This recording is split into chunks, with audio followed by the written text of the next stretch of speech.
Tonight, the ceasefire deal is approved, but major questions about what happens next.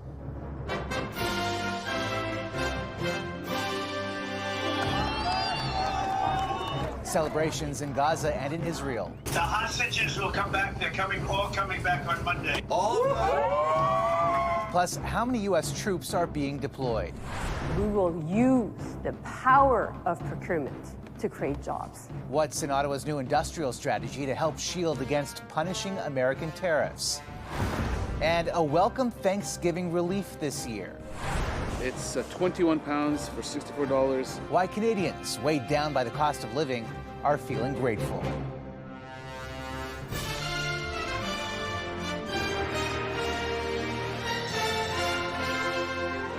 CTV National News with Omar Sachedina. Good evening. A ceasefire in the Middle East appears to be in effect tonight after Israel's government approved a deal with Hamas to stop fighting. Under the deal, the remaining hostages will be released. So will Palestinians who've been detained. But together with the relief, there's also the reality that there are still major hurdles on the path to long-term peace. CTV's Heather Wright starts us off. Standing on top of emergency vehicles, paramedics in Gaza City celebrate the first step toward peace. Honestly, these are indescribable feelings, this man says. We can't believe it. At Hostage Square in Tel Aviv, dancing and singing. Hope that finally the hostages will soon be home. This is the joy that we are waiting for. The first phase of this truce will see all remaining Israeli hostages freed in exchange for nearly 2,000 Palestinians being held in Israeli jails. Israeli forces will also withdraw to an agreed-upon line. The next 48 hours are crucial. We urge the parties, particularly Hamas, to follow through, release all the hostages. Still, many questions remain with the more contentious elements of a long-term deal yet to be agreed to, including Israeli demands that Hamas disarm and the Hamas demand for a complete withdrawal of Israeli troops from the enclave. When they disarm, whether Israel withdraws sufficiently to send a signal to Hamas that they can disarm, those are the questions going forward. In the meantime, Israel is preparing hospitals to receive the hostages once they are released after more than 730 days in captivity. And Palestinians are cautiously hopeful. I hope that this is something that will last. Palestinian-Canadian Mansour Shoman escaped Gaza in March of 2024 and says one day he will return to help rebuild the territory. It's going to take time. It's going to take years to rebuild what they've lost. But I hope that it's the first step towards achieving that, together with the rest of the world. U.S. President Donald Trump says the 48 remaining hostages will be released on either Monday or Tuesday, 20 of whom are still believed to be alive. Omar. All right, Heather, thank you. Politicians from all stripes are praising U.S. President Trump today for his role in the peace deal. CTV's Washington Bureau Chief Joy Malbin has the reaction. You did it! Wow. You did it! Yeah. This was the moment the U.S. president broke the news to the families of the Israeli hostages. The hostages will come back. They're all coming back on Monday. President Donald Trump, through sheer force of will and the might of the United States behind him, has pushed for this. We reached a momentous breakthrough in the Middle East, something that people said was never going to be done. Trump leaned on Israel's prime minister, even getting Benjamin Netanyahu to personally apologize to Qatar for Israel's bombing of Doha last month, and pressing Netanyahu to accept his peace plan. There's a lot of work by the Trump administration to provide pressure and leverage off every stakeholder that had any play in the Middle East, whether it was, Qatar, Jordan, Saudi Arabia, Egypt. Marshalling support from Arab states at the United Nations using hard power and personal relationships, Hamas had few cards left to play. Praised by world leaders, sticking points like Hamas giving up its guns and Palestinian statehood will have to wait.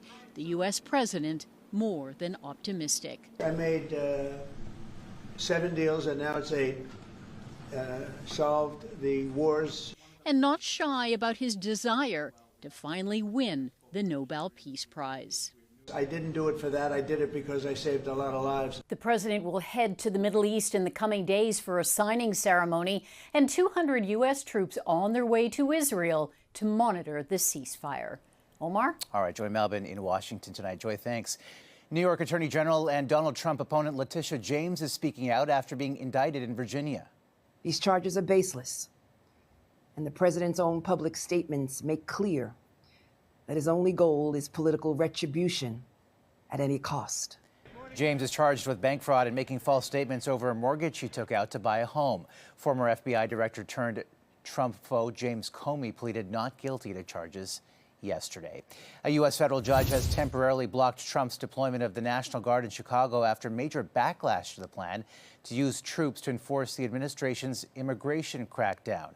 And back here at home, the union representing striking Canada Post workers says it will move from a nationwide walkout to rotating strikes starting Saturday morning. The Postal Workers Union says the move will get mail and parcels in the hands of Canadians. New reaction tonight to U.S. Commerce Secretary Howard Lutnick's concerning comments about Canada's auto sector. CTV's Michael Couture on the bumpy road ahead. They don't ask, is it Canadian or American? They said, can we ship it by Tuesday? At a Senate Committee on Foreign Affairs, Canadian automotive groups tried to calm the waters. The head of the Canadian Vehicle Manufacturers Association says Howard Lutnick's comments are just posturing. We know that we need each other. We have an integrated supply chain. Canada is the most important market for the U.S. auto manufacturing sector. So we should expect these ups and downs through the next few weeks. The U.S. currently has a 25% tariff on Canadian-made cars, with a carve-out for the U.S. elements in those vehicles. However, the Canadian auto parts industry says their American counterparts are lobbying the White House. Those Canadian assembly plants buy $25 billion worth of parts from our factories every year, and you're hurting us. The Ford Motor Company reported that tariffs will cost it about $2 billion U.S. this year. General Motors lost $1.1 billion in the second quarter. Conservative leader Pierre Poilievre says the Prime Minister isn't standing up for the industry. He's accepting second place for Canadian auto workers and continuing tariffs on our finished products. The federal finance minister disagrees, saying the Carney government is fighting for the auto sector and its workers. I see ourselves, when I say that, Canada and the U.S. more as complementary than in real competition. That argument is likely being made by the Minister of Canada-U.S. Trade, Dominic LeBlanc, who remains in Washington to continue talks with his American counterparts. Omar. All right, Mike, thank you. The Liberals also laid out a new industrial strategy to address the downside of tariffs with a goal of saving jobs, creating new ones, and attracting investment. CTV's Rachel Aiello on the plan and the potential pitfalls. We won't let these industries down. Today, Industry Minister Melanie Joly unveiled a Canadian government strategy to usher in a new industrial era.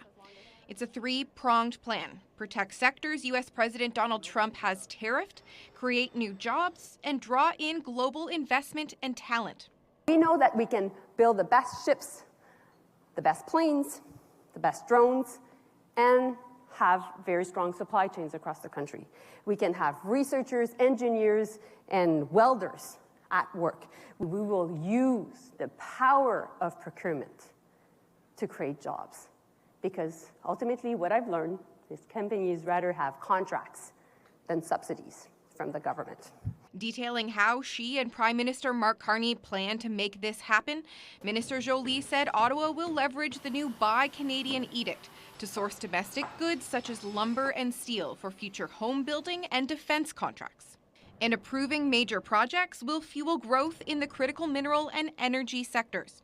Though experts are already cautioning strategies like this can go sideways quickly, and the key challenge will be how it's executed. There's a scarce number of dollars to spend with a very broad and ambitious agenda. Joly, tapping into her time as Canada's top diplomat, also said she wants to see Canadian companies become bigger, not only to solidify Canada's sovereignty, but to increase this country's soft power abroad. Omar? Rachel, thank you. The head of Canada's newly created Major Projects Office told a committee today that a decision on whether Alberta's pipeline proposal to BC even makes the list is still months away. What's your aspiration? To figure out how to do that. My aspiration would be 4 to 5 months. Alberta's premier told CTV News she expects a memorandum of understanding by the Grey Cup next month. BC's Premier David Eby strongly opposes the project.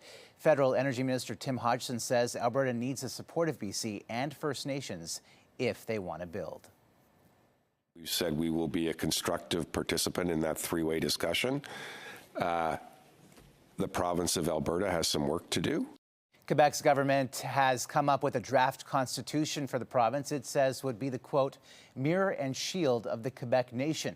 But critics are calling it an undemocratic partisan exercise by a premier who is trailing in the polls and risks defeat in an election scheduled for next year. CTV's Quebec Bureau Chief Geneviève Beauchemin explains. Le Québec se donne enfin sa propre constitution. Premier François Legault says generations of Quebecers have held the fort. But now his government has tabled a draft of the proposed constitution that he says enshrines Quebec's distinct national character. That's a tool inside the Canadian Federation to be sure to protect the autonomy of Quebec. Among the province's founding principles, it lists the equality of men and women that supersedes religious freedoms, French as the official language, and rejection of Canadian multiculturalism in favor of a national integration model. It also states that Quebec has no attachment to the monarchical system and that the province's lieutenant governor should be called Officer of Quebec instead. A constitution is the supreme law of the land, and as long as Quebec is part of Canada, that's Canada's constitution, says the Parti québécois. There's no law that is stronger than the interpretation of the Canadian Constitution. That is not changing because the CQ, in last resort, throw a simple law and they put the name Constitution on it. Experts say any province can propose a constitution within its competencies. BC has one, though some point to one provision that would stop publicly funded institutions like universities from using taxpayer money on court battles. The Superior Court of Quebec, I'm telling you, will say, well, too bad, you're still living in Canada. And in Canada, you cannot suspend the right to challenge the constitutionalities of law. Opposition parties say there has been too little public consultation for a constitution that should be by the people, for the people. Vive le Québec. Quebec says this constitution would enshrine the rights of First Nations, but also respect the rights of Anglophone communities. Geneviève Beauchemin, CTV News, Montreal. A measles outbreak in Ontario almost a year ago, which led to more than 2,300 people getting sick, is now officially over.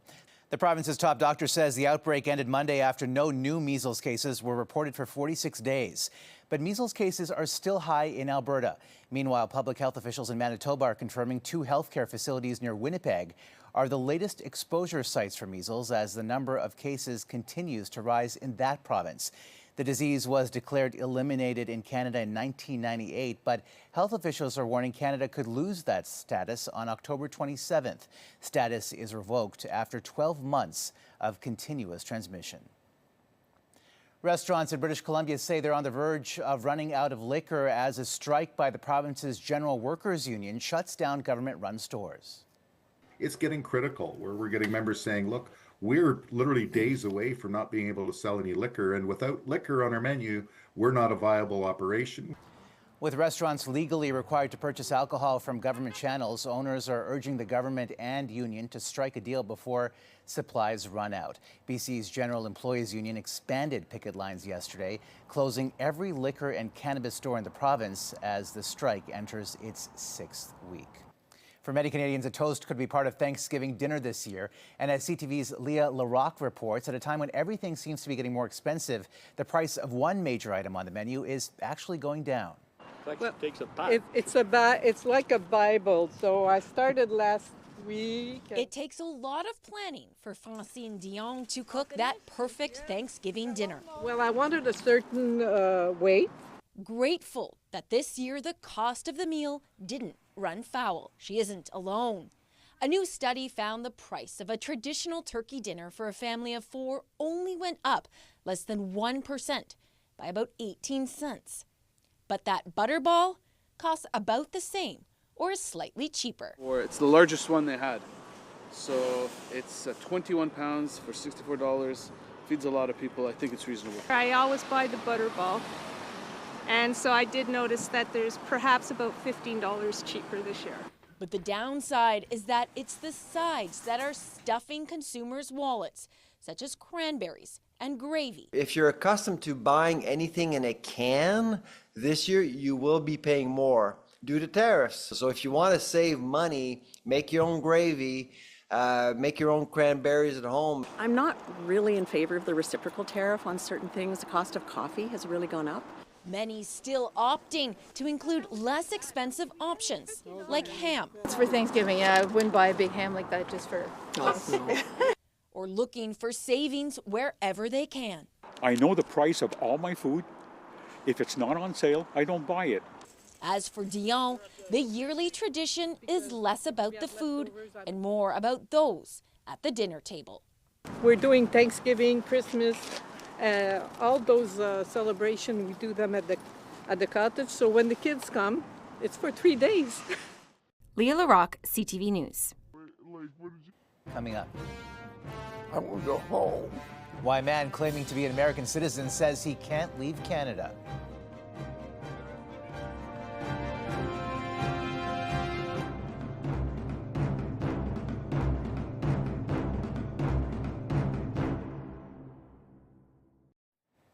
A man who was born in Canada but adopted by Americans is desperately trying to get out of New Brunswick and return home. CTV's Sarah Plowman on his struggle to cross the border.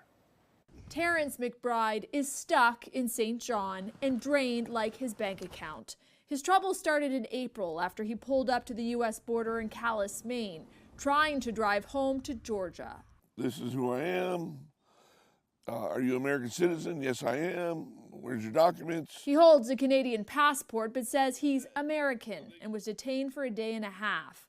The 63-year-old was born in Canada but adopted by Americans as a baby. He says he had been in Ontario for about 5 years, reconnecting with his birth family. The adoption records and documents he brought to the border weren't enough. A couple of times I've crossed the border and they've said, hey, just so you know, you might need some stuff the next time you, but no big deal. Suddenly it's a big deal. McBride says officials told him not to try to cross into the U.S. again until he gets a U.S. passport or his citizenship number. As he made calls to dig up the files needed, he had a heart attack. I thought I was dying. I just thought it was stress. For nearly 6 months, he's lived in hotels, his truck, and now this rooming house. He had to give up his dog, is without work, and is fundraising to hire a U.S. immigration lawyer, desperate to get back closer to his friends, daughter, and grandchildren. I want to go home. They're the people that make me feel valued enough, loved, appreciated, thought of. I want to go there because I don't have that. I don't have that here. Kelly Ortega is a U.S. immigration lawyer. While he may very well have either green card status or even American citizen status, it's his responsibility to bear that evidence when he seeks entry. That will take time and money. It's just chiseling away at my heart, and my heart's breaking. We reached out to U.S. Customs and Border Protection for a comment, but did not receive one before our deadline. Sarah Plowman, CTV News, Fredericton. Still ahead. Why the largest great white shark in the Atlantic Ocean is resurfacing in Canadian waters.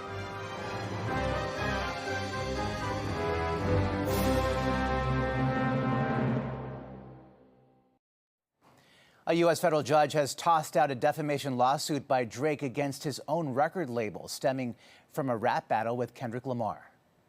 They not like us. They not like us. They not like us.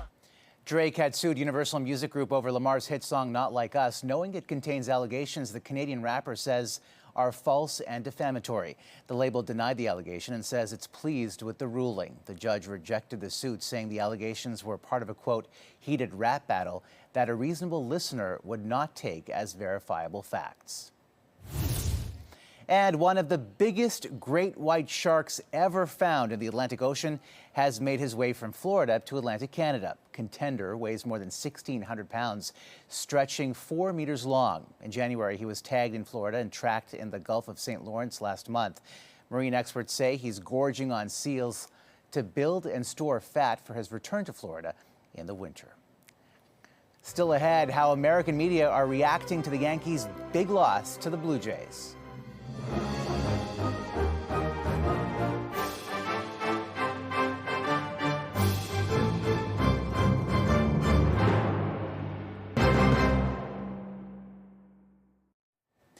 The red-hot Toronto Blue Jays are the hottest ticket in town, and some are striking out, scoring seats for the upcoming American League Championship Series. Here's a small glimpse of the massive wait list, with more than 100,000 fans competing to watch the games in person. Some struck out searching for tickets, while others lucked out.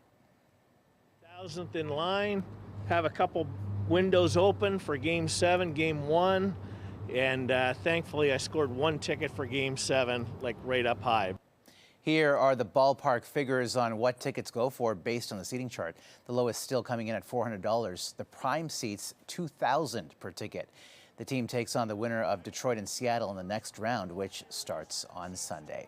And New Yorkers are licking their wounds after the devastating loss to the Blue Jays. CTV's John Vanavelli-Rao has more on the fallout across Yankees Nation. On America's Fox Sports, as they watched the Canadian team celebrate, there came the moment of pure joy for Jays fans. The Yankee lose! Vladimir Guerrero Jr. and slugging legend David Ortiz repeatedly ribbing panelists Derek Jeter and Alex Rodriguez, both Yankees legends. Hey, let's do it again. The Yankees lose!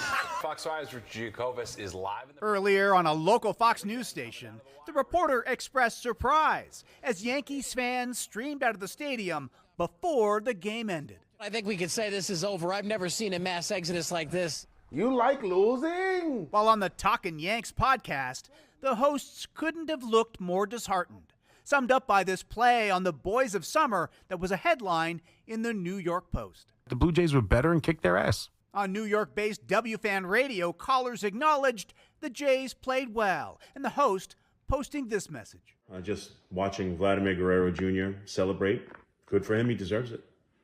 He's not the fraud. The Yankees are the frauds. This offense was a fraud. It's really a masterclass. Rodriguez noting the Jays came in last place in their division last year, but made a remarkable turnaround, what some in New York thought was a fluke heading into the playoffs. They came into New York saying, oh, so you guys all think that this was a fluke. And over 4 games, they showed they were the better team, they were better prepared, and they played better. As for how the Jays will fare going forward, how do you like their chances right now? I love their chances. While Yankees Nation hearing the line, sports fans in Toronto are so accustomed to hearing. As you said, there's always next season. Hope springs eternal. John Vanavelli-Rao, CTV News, Toronto. And that's a snapshot of this Thursday. Heather is here tomorrow. For all of us at CTV National News, thank you for watching, and good night.